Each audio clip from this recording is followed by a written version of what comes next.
Interview कैसे होता है सर, इंटरव्यू में कौन से सवाल पूछे जाते हैं, क्या सर इंटरव्यू में बहुत से बच्चे पूछते हैं सर इंटरव्यू में क्या हम 2 पीस पहन के चले जाएं सर, 3 पीस पहन के चले जाएं, ड्रेस प्लीज़, ड्रेस बता दें प्लीज़। बहुत से आप सवाल करते हो जी इंटरव्यू में, कहाँ से सवाल आते हैं, कौन सी बुक है, हमें बुक बता दें, हमें पीडीएफ भिजवा दें जी, हमें फलां भिजवा दें जी सर, आप फटाफट नोट्स बचा दें जी।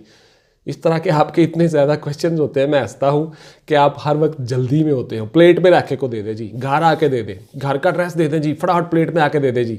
ऐसा बिल्कुल नहीं होता, आपने मुकम्मल तैयारी करनी होती है और बड़े सुकून के साथ, और कभी भी जल्दी नहीं करनी। जल्दी वाला काम शैतान का होता है, याद रखिएगा, और रहमान का काम है सुकून के साथ। यानी अल्लाह ताला आपको हुक्म देता है कि हर चीज़ सोच समझ के फ़ैसले से करो, गलती मत करो, गलती की तरफ मत जाओ। तो इसलिए आप जल्दी में होते हो हर वक्त, और जल्दी का काम शैतान का होता है। एनी हो, फिर आप सवाल करते हो जी इंटरव्यू में सर कैसे कामयाब हो सकते हैं, इंटरव्यू में क्या करना चाहिए, इंटरव्यू में किस खास चीज़ को अपनाना चाहिए, इंटरव्यू में हमें बैठना कैसे चाहिए, हाथ कैसे रखने चाहिए। बहुत से आप क्वेश्चन करते हो, बहुत से सवाल करते हो। तो इन सब सवालों का जवाब जी इंटरव्यू में आप कैसे कामयाब हो सकते हो और क्या क्या आपको करना चाहिए। मैं हूं जी रज़ा बुखारी और आप देख रहे हैं Bukhari speaks YouTube channel. Viewers, इस चैनल के ऊपर एज यू नो आपको पता है कि मैं आपके लिए सर्विस और करियर ओरिएंटेड वीडियोस बनाता हूं, जिसमें मैं आपको बताता हूं कि आप अपनी जॉब कैसे हासिल कर सकते हो और उन जॉब्स को हासिल करने के लिए किन किन मराहिल से आप आसानी के साथ गुजर सकते हो, और उसके साथ साथ आप अपने ख़ानदान की कफालत का ज़रिया बन सकते हो, ज़रिया मुआश ले सकते हो। उसके साथ साथ मैं आपको बहुत दफ़ा बता चुका हूँ जी, मैं एक वकील भी हूँ, मेरा चैम्बर चल रहा होता है, और उस चैम्बर में आप मुझसे बहुत सी बातें पूछ सकते हो, कर सकते हो, आ सकते हो। अपना केस हो, कोई क्रिमिनल का हो, लिटिगेशन का हो, आपका कोई भी मामला हो, टैक्स हो, फाइलर हो, आपने फाइलर बनना हो, आपने कोई लोगो लेना हो, कुछ भी हो, आप मुझसे रब्ता कर सकते हो। मैं आपको दूसरे वकला से कम फी में वो काम आपका करवा दूंगा या कर दूंगा। थैंक यू वेरी मच जी। वापस आता हूँ मौजू की तरफ। तो इंटरव्यू में आपने कैसे जाना है और इंटरव्यू आपका कैसे कंडक्ट होगा, ये स्टेप बाय स्टेप मैं आपको चीज़ें बताऊंगा जी। सबसे पहले आपने जब इंटरव्यू वाले दिन जाना है तो आपने अपनी शेप बनानी है अच्छी तरह से, अपने बाल बनाने हैं, अपने जूते पॉलिश करने हैं, अच्छी तरह से आपका लिबास ड्रेस अच्छा हो। बहुत से आप सवाल करते हो कि साथ 3 पीस पहन के चले जाए, तो बेटा जो चीज़ आप अच्छी तरह से कैरी कर सकते हो, चाहे आप शलवार कमीज़ के ऊपर वेस्ट कोट पहन लो, चाहे आप पैंट कोट पहन के टाई लगा लो, चाहे आप शर्ट के साथ टाई लगा लो, जो चीज़ आप आसानी के साथ कैरी कर सकते हो, जो आपको रूटीन में अच्छी लगती है, वो आप पहन के जाओ। एक बच्चे को मिसाल के तौर पर शलवार कमीज़ में रहना ज़्यादा अच्छा लगता है, वो इजी रहता है, उसने कभी पैंट कोट पहना ही नहीं ज़िंदगी में, तो इंटरव्यू वाले दिन वो पैंट कोट और टाई शे लगा के चला जाए तो वो फिर उसको बिल्कुल वो उसको कैरी नहीं कर सकेगा, उसको अच्छा नहीं लगेगा, वो इजी फील नहीं करेगा, और उसको कैरी करके चलना भी नहीं आएगा। तो वो कौवा चला हंस की चाल अपनी भी भूल गया, वो ख़त्म हो जाएगा, उसका काम सही नहीं होगा। दूर से लग रहा होगा कि इस बंदे ने पहली दफ़ा पहना है। तो इसलिए आप जो इजी, जिस ड्रेस में इजी हो, जिसको कैरी करना आपको अच्छा आता हो, अच्छी तरह से आप कैरी कर सकते हो, वो पहन के जाओ। दूसरी बात यह है कि आपका लिबास साफ़ सुथरा होना चाहिए, शिकने नहीं होनी चाहिए, इस्त्रीशुदा होना चाहिए। आपकी ड्रेसिंग, आपकी अपीयरेंस, आपकी आउटलुक, आपकी प्रेजेंटेशन बहुत अच्छी होनी चाहिए, बिकॉज आप इंटरव्यू देने जा रहे हो, आपकी पर्सनैलिटी जज होगी।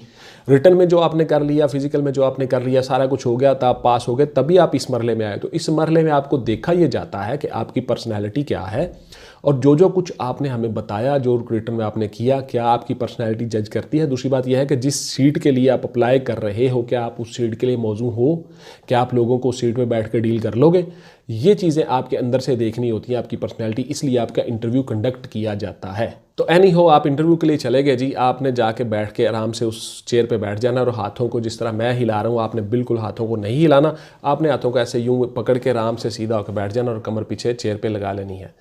और जिन सवालों का जवाब हल्की सी मुस्कुराहट चेहरे पे रखें, नॉर्मल रहना है, टेंस नहीं होना बिल्कुल भी, बिल्कुल ये बंदा कहीं पे बांध के बिठाया हुआ है, इस तरह बिल्कुल नहीं होना चाहिए। रिलैक्स रह के आपने काम करना है, रिलैक्स रह के आपने जवाब देने हैं सवालों के, और जितना सवाल आपसे पूछा जाएगा उतना ही आपने जवाब देना है, हरगिज़ उससे ज़्यादा जवाब नहीं देना। उसके बाद व्यूअर्स, जब आपसे सवाल पूछा जाता है और जो मेंबर आपसे सवाल पूछता है, फ़र्ज़ किया वहाँ पे 3 या 4 मेंबर बैठे हैं, तो उस मेंबर की तरफ हल्का सा आप देख सकते हो, उस तरफ गर्दन मूव कर सकते हो, पूरी बॉडी मूव नहीं करनी, हल्की सी गर्दन मूव करके आप उनका सवाल का जवाब दे सकते हो। उसके बाद फिर अगला पॉइंट ये है कि जी जब आपसे सवाल किया जाता है तो आपने बिल्कुल उनकी आंखों में आंखें डाल के आसानी के साथ देखना है, रिलैक्स रह के। आपने नीचे नहीं देखना, इधर उधर नहीं देखना, झिझक महसूस नहीं होनी, आप शाय फील नहीं करोगे। ये नहीं आपकी एक ज़ात से पता चलना चाहिए, आपकी पर्सनैलिटी से, कि ये बंदा शाय फील कर रहा है, झिझक महसूस कर रहा है, बोलने से घबराता है, इसको बोलने नहीं आता, इसको पता ही नहीं है ये लोगों को, आवाम को कैसे फेस करेगा। तो अवाम को फेस करने के लिए आपको उनसे अच्छी तरह से पेश आना चाहिए। उसके बाद जब फिर आपका इंटरव्यू हो, फिर आपके सवाल हो, तो उन सवालों का आप जवाब दें, और जिस सवाल का जवाब आपको नहीं आता उसका आपने कह देना sorry sir I don't know, मैं नहीं जानता। कभी भी आपने तुक्का नहीं लगाना, कभी भी आपने तुक्का नहीं लगाना, ये हरगिज़ याद रखिएगा। फ़र्ज़ किया वो आपको कहते हैं कि जी अंदाजे से बता दें यार, कुछ तो बता दें, तो आपने कहना है कि sir I don't know sir, when I don't know how can I gas, मैं कैसे गैस कर सकता हूँ जी, सॉरी मैं नहीं, सॉरी मुझे नहीं आता सर।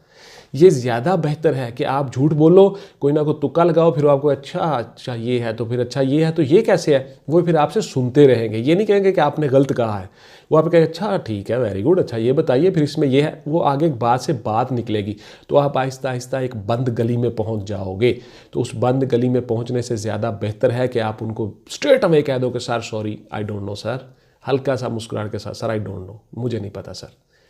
वो आपसे अगला सवाल कर लेंगे। तो आपको उन्होंने देखना ये है कि आप कॉन्फिडेंट कितना रहते हो जवाब देते हुए। ये नहीं देखना कि आपने सारे सवालों के जवाब दे दिए। सारे सवालों के जवाब तो तोते भी दे देते हैं जो रटे रटाए होते हैं, उनको किसी चीज़ का पता नहीं होता। तो इसलिए आपने इन चीज़ों का ख्याल रखना है। उसके बाद जी जो पैनल के बंदे होंगे वो आपसे कुछ इस्लामियात के भी सवाल करेंगे, और आपको इस्लामियात के बारे में पता होना चाहिए, अपने दीन के बारे में पता होना चाहिए। देखिए छोटी छोटी सूरा होती हैं कुरान पाक की, जो हम दूसरी तीसरी चौथी पाँचवीं क्लास में अपने पढ़ी ही होती हैं। सूरह कौसर है, सूरह नास है, सूरह असर है, बहुत सी सूरतें होती हैं। तो आपको कम से कम 15-16 सूरतें याद होनी चाहिए जो आपसे वो पूछेंगे, ठीक है जी। उसके बाद फिर आपसे आयतल कुर्सी का क्वेश्चन आ सकता है, फिर आपसे दुआए कुनूत पूछी जा सकती है। हम हर रोज़ ईशा की नमाज में वितर्स में पढ़ते हैं दुआए कुनूत, ठीक है जी। उसके बाद फिर आपसे नमाज जनाजा के बारे में पूछा जा सकता है, औरतों का और मर्दों का नमाज जनाजा में क्या फ़र्क है। वो बस एक लाइन, एक छोटे से एक लफ्ज़ का फ़र्क होता है, एक दुआ है छोटी सी, और कुछ भी नहीं है, वो भी आपको याद होनी चाहिए। उसके साथ आयत करीमा है, वो भी आपको याद होनी चाहिए, ला इलाहा इल्ला अंता सुब्हानक इन्नी कुन्तु मिनज़ ज़ालिमीन। हज़रत यूनुस अलैहिस्सलाम की दुआ है ये, यूनुस बिन मती, उनकी ये दुआ है। जब मछली ने उनको निगल लिया था, वो मछली के पेट में थे, तब उन्होंने ये इसका दुआ का विर्द किया था, फिर अल्लाह ताला ने उनको निजात दी वहाँ से। तो इस तरह की छोटी छोटी चीज़ों का आपको पता होना चाहिए।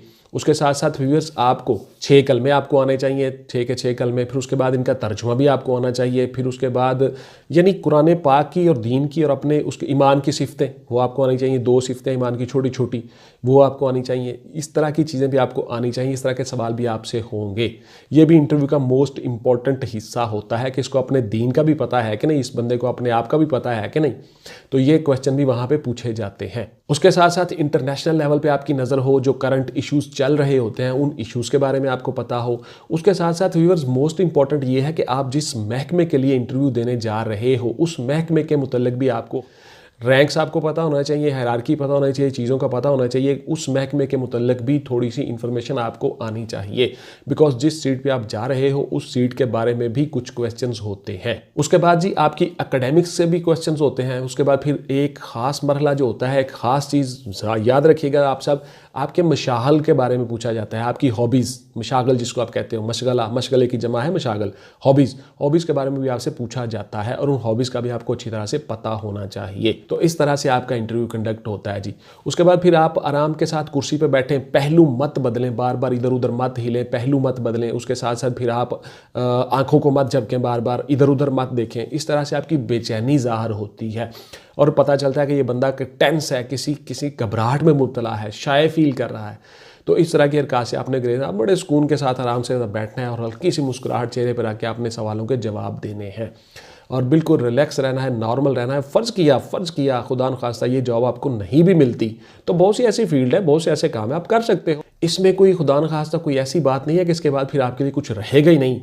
तो इस चीज़ को जहन से निकाल के आपने जाना कि मुझे कामयाब होना है, मैं ये सीट लेनी है, ये मेरे लिए है।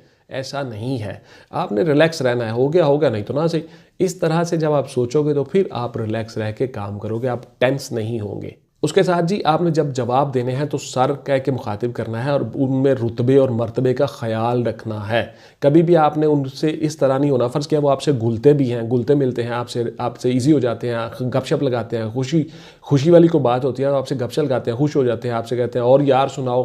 तो आपने कभी रिलैक्स नहीं होना, अपने ओहदे का ख्याल रखना है, उनके ओहदे का ख्याल रखना है। तो इसलिए आपने हमेशा सर जनाब या सर कह के मुखातिब करना है और सीरियस रहना है। यानी उनकी गुफ्तगू में आपने मिक्स नहीं होना। आपस में भी वो गुफ्तगू करेंगे सम टाइम, देखें जी कैसा स्टूडेंट है जी, कैसा कैंडिडेट है, कमाल आदमी है जी, क्यों जी खाना राणा साहब आपकी क्या ख्याल है, आपका क्या राय है। तो आप भी उनके साथ रिलैक्स होकर गपशप में नहीं लग जाना। ये भी एक टैक्ट होता है इंटरव्यू का कि वो इस तरह से आपको परखते हैं, जांचते हैं कि आप क्या करते हो, आपकी बॉडी लैंग्वेज कैसी होती है, आपका एटीट्यूड कैसा है, रवैया कैसा है। तो आपने रिलैक्स रहना और अपने अपने मर्तबे का और उनके मर्तबे का ख्याल रखना है। तो इस तरह से जब आपको कहें कि ठीक है gentleman you may go, thank you, आप जा सकते हो, तो आपने आराम के साथ रिलैक्स होकर उठना है अपनी चेयर से, थैंक यू सर, इस तरह कह के आपने आराम से आहिस्ता आहिस्ता हल्के कदमों से आपने कमरे से बाहर निकल जाना है। ना ही चेयर को ठोकर मारनी है, ना ही टेबल को ठोकर मारनी है, ना ही दरवाजे को भी आपने ठोकर मारनी है। समटाइम आप घबराहट में ना ये काम करते हो, फिर उसके बाद दरवाजे को आसानी के साथ आपने उसको आहिस्ता से बंद करना है, ठक करके उसका बंद नहीं होना चाहिए कि इस बंदे ने बस जान छुड़ाई है, ये बड़ी मुश्किल में था इसने जान छुड़ाई है। ये छोटी छोटी चीज़ों का आपने ख्याल रखना और आप इंटरव्यू में कामयाब हो जाओगे। थैंक यू वेरी मच जी, ये थी मेरी आज की वीडियो कि आपने इंटरव्यू में कैसे कामयाब हो जाना है। इंशाल्लाह ताला मिलते हैं अगली वीडियो में। टिल देन टेक केयर, अल्लाह हाफिज़ एंड गुड बाय। पाकिस्तान जिंदाबाद।